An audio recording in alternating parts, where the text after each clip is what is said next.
오늘은 수리남을 보면서 제가 떠오르는 한 사람이 있었어요. 호세 무이카가 엘 페페로 불릴 정도로 굉장히 이렇게 푸근한 할아버지지만 이 사람 총 들고 싸우던 게릴라입니다.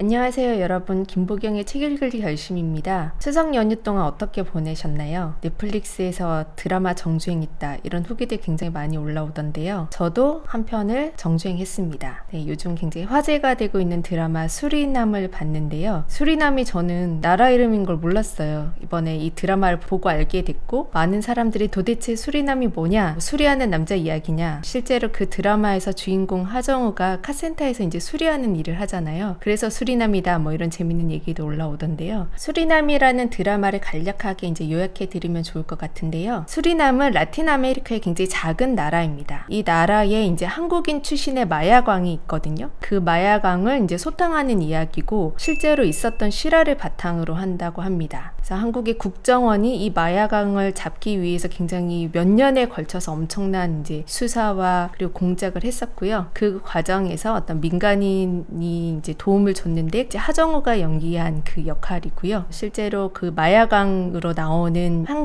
황정민이 역할을 한 사람은 형을 다 살고 작년에 출소했다 이런 기사까지 제가 찾아본 것으로 기억이 나요. 오늘은 수리남을 보면서 제가 떠오르는 한 사람이 있었어요. 똑같이 남미의 대통령이고 마약과 관련돼 있는 대통령인데, 한 사람은 마약 밀매범이어서 교도소를 가고, 한 사람은 마리아나 로이를 합법화해서 그 나라를 건전하게 만들었습니다. 그 사람에 대한 이야기를 다룬 책 호세 무이카 조용한 혁명을 여러분과 함께 읽어보려고 합니다.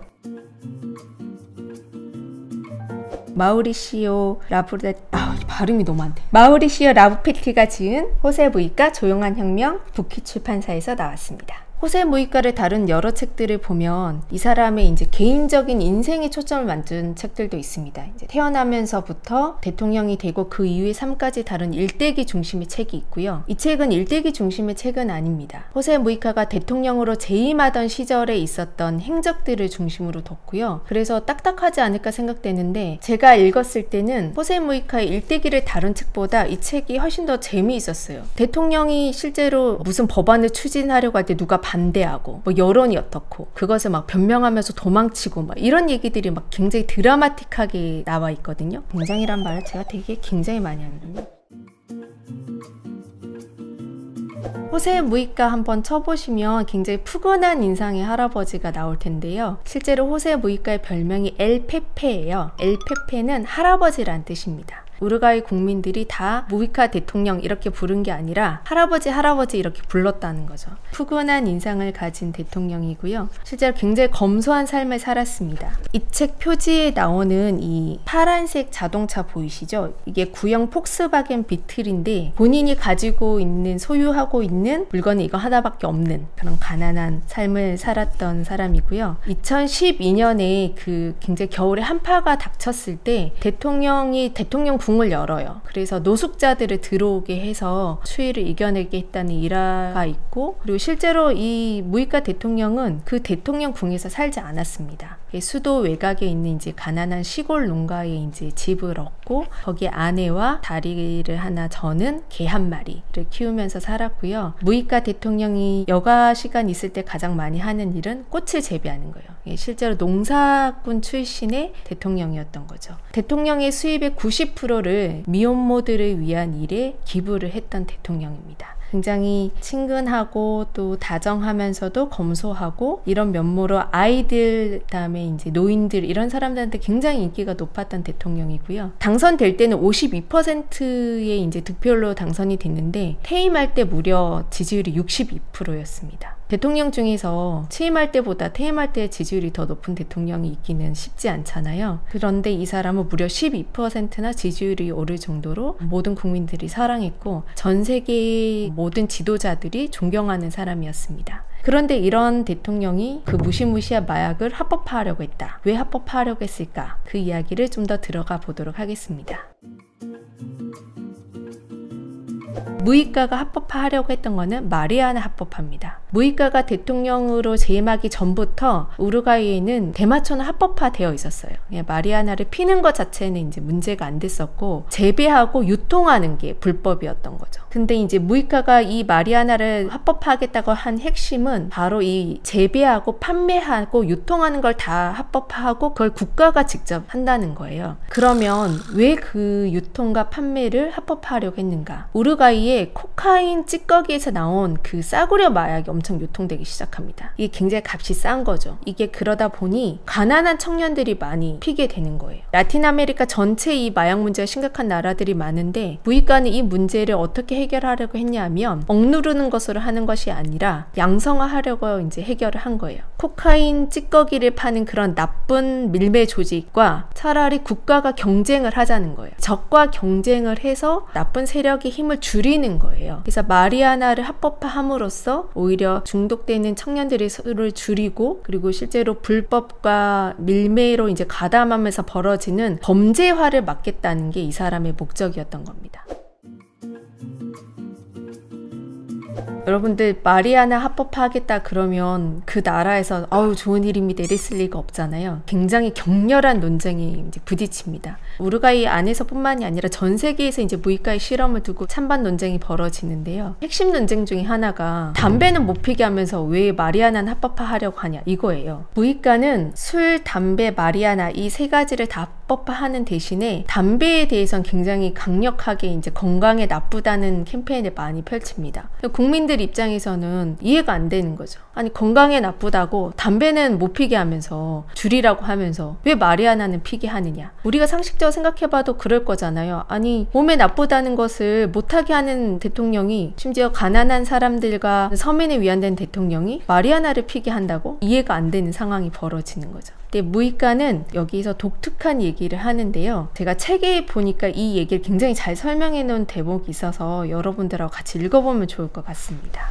무이카가 마약 합법화를 이야기하면서 했던 연설이 있는데 거기에 이런 말이 나와요. 마약이 인간 사회에 미치는 부정할 수 없는 해악보다 더 심각하고 더 나쁜 것은 마약 거래가 사회에 남기는 결과다. 그러니까 이제 마약 자체가 나쁘냐 안 나쁘냐 보다는 마약을 불법화하고 밀매하게 함으로써 벌어지는 그 어둠이 굉장히 크다는 거예요. 여러분들 마약 싫어하고 거부하고 꺼림칙하게 여기지만 그런다고 그 문제가 사라지지 않는다. 장님 중에서 가장 나쁜 장님은 보려고 하지 않는 장님이다. 문제가 분명히 있고 가난한 청년들이 계속 중독이 되고 감옥을 가고 거기서 또 중독이 더 심각해지는 이런 문제가 있는데 이 문제 자체를 보지 않으려고 하는 것 자체가 더 나쁜 일이다. 이런 이야기를 합니다. 전 세계를 돌아다니면서 이제 마리아나 합법화에 대한 이야기를 하고요. 차근차근 준비해 갑니다. 그래서 국민들의 여론이 처음에는 반대가 많았지만 이제 찬성으로 돌아가고 오랜 시간에 걸쳐서 준비를 해서 결국 승인이 돼서 마리아나가 합법화되는 나라가 됩니다. 우루과이에서 이제 대마초와 마리아나 그걸 합법화하면서 어떤 일이 벌어졌는가 두 가지가 합법화됐습니다. 첫 번째는 구입이 합법화되는 거예요. 약국에서 개인이 살 수 있습니다. 1인당 얼마 이내에 구입할 수 있고 개인 정보가 이제 보호되는 한에서 구입 이력이 남아요. 국가가 누가 얼마만큼 샀는지 알 수 있는 거죠. 두 번째로 재배 방식도 합법화됐습니다. 그래서 농민들이 자기 일정 땅 안에 한 가구당 6포기 정도는 심을 수 있는 거예요. 그래서 소비와 유통, 재배 이걸 모두 다 국가가 투명하게 관리할 수 있는 시스템을 만든 겁니다. 문제를 양성화함으로써 오히려 이것 자체에 대해서 사람들이 호기심을 덜 가지게 하고 음성화되는 여러 가지 문제들을 막아내는 실험을 하고 있고 어떻게 평가할 수 있을지 모르겠지만 제가 찾아본 바로는 좀 성공적인 것 같아요. 우루과이 외에도 그 다음에 이제 여러 나라들이 마리아나를 합법화합니다. 캐나다도 합법화하고요. 그 다음에 아시아에서는 이제 최초로 태국이 이제 합법화를 하는 거죠. 마약과의 전쟁은 인류에서 굉장히 오래된 문제잖아요. 이 문제를 누르는 것을 해결할 수 없다면 우리가 다른 방법을 찾아야 되지 않을까? 이런 얘기를 하는 거예요. 마리아나를 합법화하는 이 실험이 성공할지 안 성공할지 모르잖아요. 그래서 많은 사람들이 묻습니다. 이것이 실패하면 어떤 책임을 질 거냐고. 근데 굉장히 재미있는 얘기를 해요. 우리가 실패할 수도 있다. 그러나 실패하면 잘못했다고 하고 다시 돌아가거나 다른 길을 선택하면 된다. 중요한 것은 실패할 것이 두려워서 아무 일도 하지 않는 것이다. 굉장히 실용주의적인 이제 대통령인 거죠. 그런데 이 무히카가 이렇게 실용적일 수 있는 대통령인 데는 이 사람이 걸어온 인생과 관련이 있습니다. 바로 이 사람이 총을 들고 싸웠던 게릴라 출신의 대통령이라는 겁니다. 호세 무히카가 엘 페페로 불릴 정도로 굉장히 이렇게 푸근한 할아버지지만 이 사람 총 들고 싸우던 게릴라입니다. 남미에는 게릴라들이 굉장히 많은데 그 이유는 남미의 역사와 관련이 있어요. 라틴 아메리카에서는 1960년에서 70년대 사이에 군부 정권들이 이제 등장합니다. 이 독재 정권에 맞서는 여러 가지 저항 세력들이 등장하죠. 실제로 이게 무력으로 인해서 이제 국가의 권력을 잡은 집단이잖아요. 때문에 무장혁명을 통해서 나라를 바꿔야 되겠다는 세력들이 등장합니다. 이들이 이제 좌파 게릴라들인데 무히카는 그런 사람 중에 한 명이었던 거죠. 도시에서 경찰들과 실제로 총격전을 벌이다가 체포가 됩니다. 그때 나이가 37살이에요. 37살의 청년이 이 썩은 나라를 바꾸겠다고 총을 들고 싸우다가 잡히고요. 14년 동안 감옥 생활을 합니다. 그 안에서 굉장히 끔찍한 고문도 많이 받았고 힘든 시기를 보냈죠. 그리고 난 다음에 이 사람이 선택한 길이 뭐냐면 혁명가의 길에서 민주주의자로 변신을 해요. 의회 정치에 뛰어들고 국회의원에 걸쳐서 민주적인 절차에 의해서 도시 게릴라에서 진보적인 대통령으로 당선이 됩니다.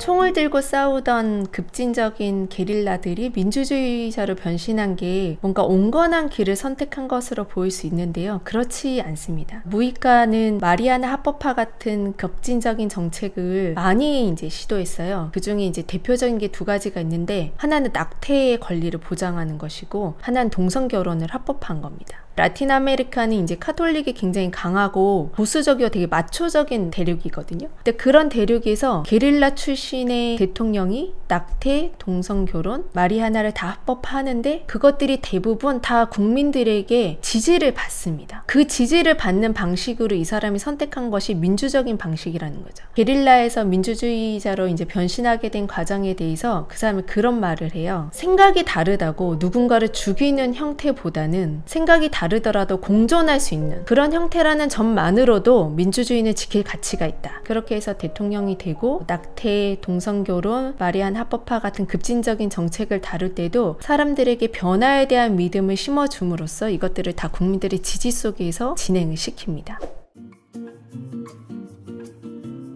저는 무히카의 이야기를 들으면서 생각나는 역사적 사례가 하나 있었습니다. 바로 미국의 금주법 이야기인데요. 미국에서 굉장히 오랫동안 술을 금지했던 시기가 있었거든요. 금주법에 대한 이제 다큐멘터리나 이제 영화들을 보면 아실 텐데 술을 금지하니까 어떤 일이 벌어지냐면 술을 몰래 마시게 되는 거예요. 밀주가 성행하고 그것을 밀거래하는 갱단이 나타나고 다 검은 돈이 흘러다닙니다. 그래서 결국 길거리에서 백주 대낮에 술 거래를 둘러싼 갱단들이 이제 총격전을 벌이고 이런 일이 일어나죠. 그러니까 뭔가를 금지하는 것만으로 그것이 일어나는 부작용을 막을 수 없다. 이걸 무히카는 알았던 것 같아요. 그래서 이 사람이 했던 방식은 나쁜 것을 좋은 것과 함께 경쟁하는 것이고 마약이 나쁘냐 술이 나쁘냐 이 논쟁은 필요하지 않다고 생각을 하는 거예요. 나쁜 일이 발생하고 있다면 실제로 이걸 어떻게 줄여나갈 것인가라는 것을 생각해야 된다. 이게 이 사람이 이제 정치관이었던 거고 무히카의 정치는 한 번에 모든 것을 확 바꾸겠다 이런 정치는 아니에요. 그렇지만 실제로 그 우루과이의 가난한 서민들, 청년들이 겪는 문제를 실제로 해결해 갔죠. 마리아나가 합법화되면서 가난한 청년들이 중독자가 되는 비중은 줄어듭니다. 가난한 청년들이 위험을 무릅쓰고 마약 밀매에 가담했다가 살해당하는 그런 일도 없어지게 되죠. 그래서 이 책의 제목을 보면 호세 무히카 조용한 혁명이라고 되어 있어요. 어쩌면 우리의 삶을 근원적으로 바꾸는 일은 이렇게 조용한 변화를 통해서 이루어지는 것이고 그 조용한 변화야말로 오히려 후퇴하지 않는 변화를 만들어내는 게 아닌가 이런 생각을 했습니다.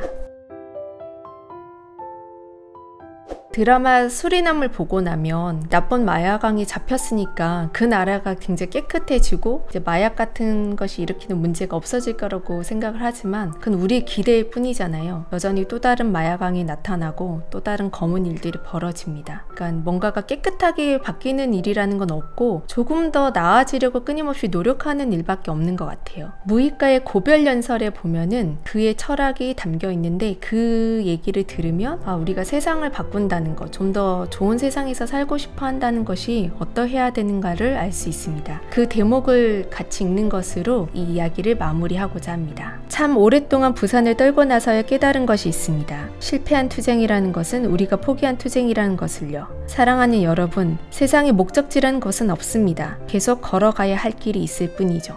세계에서 가장 가난한 대통령, 국민들이 너무나도 사랑했던 대통령이 있었던 나라, 그 나라가 지금 더 행복한지 제가 알 수 없지만 아마 무이카가 만들어냈던 그 정신, 그리고 우리의 삶을 조금이라도 실제로 바꾸기 위해서 과감한 생각을 해보는 일, 이런 것을 멈추지 않아야 된다는 그런 생각들은 그 나라의 국민들이 다 가지고 있을 것 같습니다. 틀릴 수도 있다. 그러나 방향을 바꾸는 것을 두려워해서는 안 된다. 이것을 알려준 책 호세 무이카 조용한 혁명이었습니다. 여러분들도 꼭 한번 읽어보시길 바래요.